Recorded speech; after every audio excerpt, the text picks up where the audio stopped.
What are Google stop words? A complete list. Hey, have you heard of Google stop words? Did you even know they existed? You know, there's certain words that you put in your titles and your descriptions that Google will totally ignore. In this video, I'm going to tell you what those words are, give you a place to download them, and more importantly, tell you when to leave them out and when you should actually leave them in.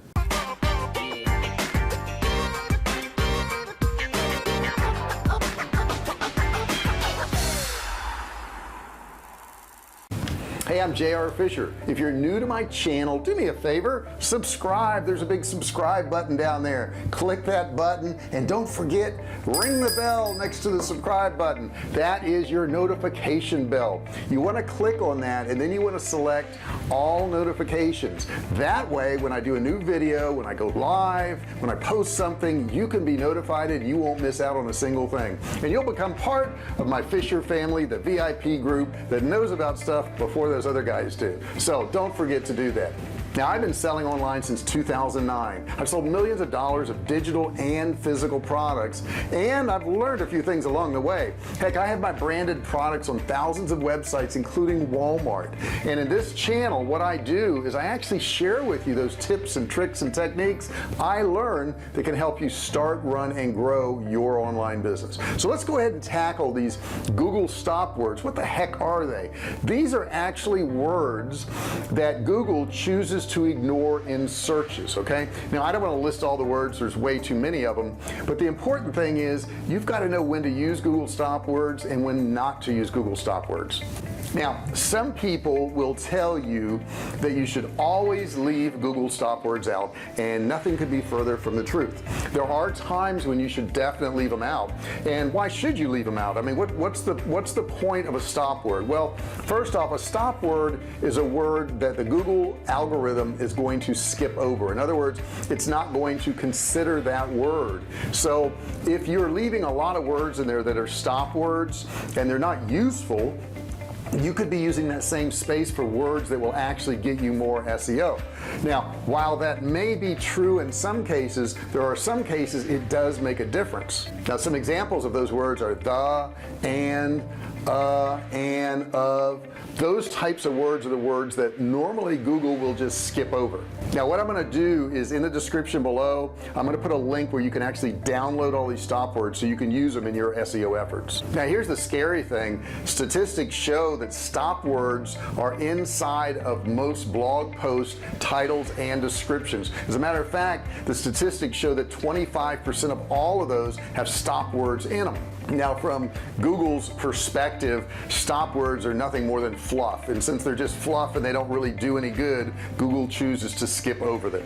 Now, if you have too many of these Google stop words on your pages, your titles, your descriptions, this will actually slow down load time and can cause you to lose some traffic. Google thinks that by eliminating these stop words, they can actually get better results faster by just ignoring certain words. Now, let me give you an example. If somebody runs a search and it's like a carpenter in San Diego, what Google will do is ignore the A, they'll ignore in, and they'll just have carpenter San Diego. So it's almost better for you to put it up that way than to have those other two stop words in there. Another example is, what is the best Mexican restaurant in San Diego?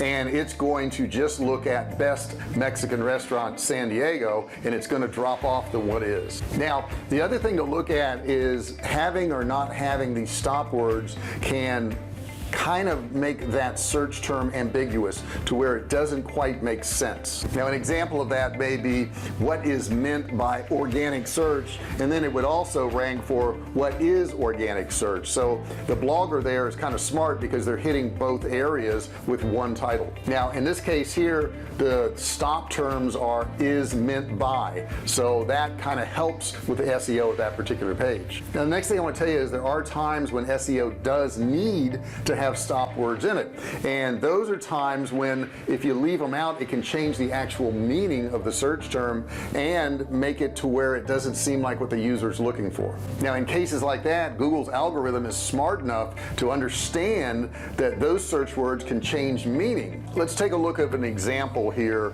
Two different search terms, matrix would be one and the matrix would be the other. Now the first one, which is just matrix, is actually a math term, and the second one, the matrix, is actually a movie. So they actually pertain to two entirely different things because they need that stop word to differentiate from the actual term matrix. Now let's get on to the more serious part here. Stop words according to the experts, even popular Yoast WordPress plugin for SEO will tell you to leave out all the stop words. They reason that it's going to make that URL much longer and it's wasted space. Would all stop words hurt SEO? This isn't really entirely true. Certain stop words will actually improve the user's experience, and that's really what the goal of a search engine is to improve user experience. So when they're looking at stop words, they're also considering that. Stop words are also needed for grammatically correct sentences so that it makes sense to the user. In reality, stop words don't really hurt search rankings if you have them in there. It's just that if they are excessive, then of course you're using up a lot of space. So what you want to do is when you're doing your titles and you're doing your descriptions, put the stop words in there, write the sentence the way you normally would, and then remove them and see if it changes the meaning. If that doesn't change the meaning, like the example I gave you with Matrix and The Matrix, a movie, then of course you want to get rid of them, okay, if it doesn't change the meaning. But if they're necessary, if there are words in there that actually make that term make sense, you certainly want to leave them in there. That's necessary to do. Now the one thing I'll tell you is a lot of people are ignoring SEO nowadays. They're saying, well, I run ads and I do social media and I don't need to do SEO, when in fact you need to do it more nowadays than ever before, because so many people have ignored SEO. So many people have ignored the titles, they've ignored the descriptions, they've ignored tags, and we're not really sure what these search engines are doing. We don't really know what that algorithm is. I mean, we can guess at it, but we don't know, and I've heard for years, well, you don't need tags anymore because none of the search engines look for it, but I don't know that to be true. So I'm going to put my tags in there, and I know on YouTube tags are definitely necessary. So if you're not putting tags in YouTube, you're going to really miss out on a lot of traffic, because that's how they find your videos. But you should really be optimizing your titles, you should really be optimizing your descriptions, and you should be using a good plugin. We use Yoast now. Yoast is free. They also have a paid version, and I can put a link below for Yoast plugins, and that's for a WordPress website. But most websites, like we have a website on Magento, and Magento has an area in there where you can go in and put in your titles, your descriptions, your tags, and Shopify is the same way. WordPress, you have to have a plugin, but whatever platform you're on, they're going to have some place in there for you to add your title tags, and you're going to have your description in there and all your other tags. So make sure you go in and do that on every single video. Now if you've learned something out of this video, if you got something out of it, I would appreciate if you gave me a comment below. Give me a thumbs up down there. If you have questions about it, if I've left something that's unclear to you, don't forget to put your comments below. I'll be happy to answer any of those questions for you. Now also, don't forget, I have a free e-commerce course. It's a $97 course. You can get it absolutely free.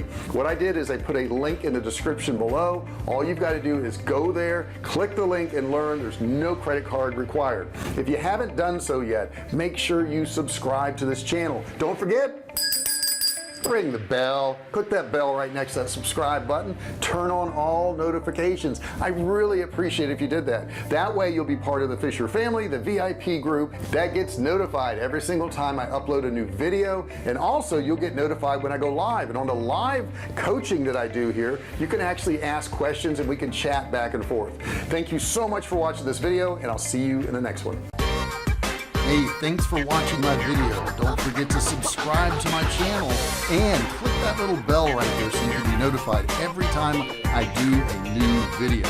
Also, click on one of those videos there. Keep watching on my channel.